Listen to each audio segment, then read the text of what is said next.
then Israel has a right to defend itself is very clever. It was a very clever shubha because the premise is there.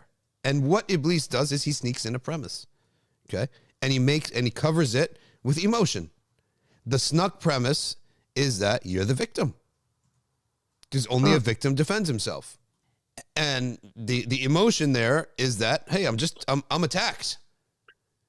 Look how brilliant this was as a phrase, who came up with this? What marketing agency deserves $1 billion who came up with this, a statement that really inside of it is all sorts of falsehood.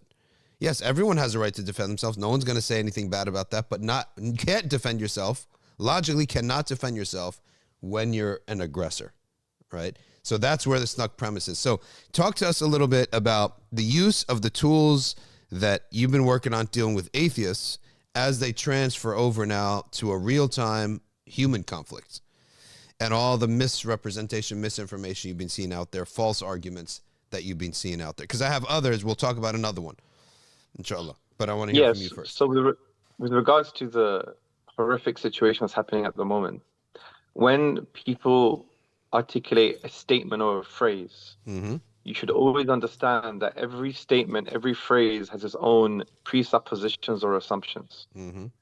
There is something logically that sits behind the phrase. For example, when they say Israel has a right to defend itself, when you start thinking about, okay, intuitively that sounds okay, but what does that really mean? That means that there is an assumption that they are being attacked. Yeah. There is an assumption that they are not the aggressor.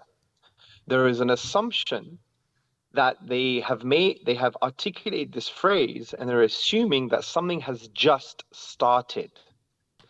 So when you unpack these assumptions, you need to question, okay, are these assumptions coherent? Are they sound? Are they based on any evidence? So when we talk about the assumption that Israel is not the aggressor, then all you have to do is literally do a Google search and look at the multiple human rights organizations, Human Rights Watch, Amnesty International, read the books by Jewish academics like Ilan Pappé and Lowenstein and many others. They all conclude that for 70 years, more than 70 years, there's been an illegal occupation. For decades, there's been an apartheid regime.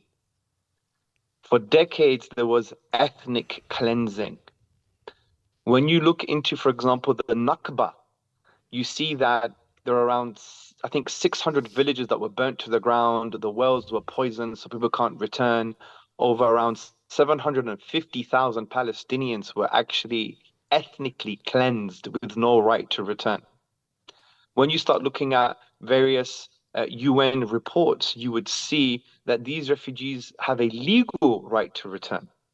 So when you see the context of apartheid, of ethnic cleansing, of aggression, for example, before October the 7th, from around 2021 to August 2023, around 130 Palestinian children were killed in cold blood by IDF forces. Where was the international outrage? This is selective empathy, selective sympathy. So when you understand now there is a context where Israel is the aggressor and that the whole so-called conflict or crisis didn't begin on October the 7th, it reframes the whole narrative. And then you say, hold on a second. If you're the aggressor, the oppressor, the killer, you have taken hundreds of children into prison illegally, which is technically hostages. Where are all these Palestinian hostages, these children? Yep. No one's saying nothing about them. Where are the news channels talking about these children? So when you look at all of this evidence, genocide, apartheid, ethnic cleansing, even torture, and so on and so forth, you would now understand as the Zionist entity being the aggressor. Therefore, when they say we have a right to defend ourselves, is ridiculous. It's like someone is assaulting somebody else, and the one who's committing the assault says, I have a right to defend myself against my victim. I mean, what kind of nonsense is this? Mohammed Hijab put it quite nicely on the Piers Morgan show. He said it's like a rapist defending themselves from their victim. Yeah. Yeah. They're already in an aggressive stance. They're already in an illegal stance, right? So that's one thing. The other thing is, which is connected to what I just said, it assumes that something has just began. No, we need to reframe the narrative and get them to realize, don't assume that the crisis started on October the 7th.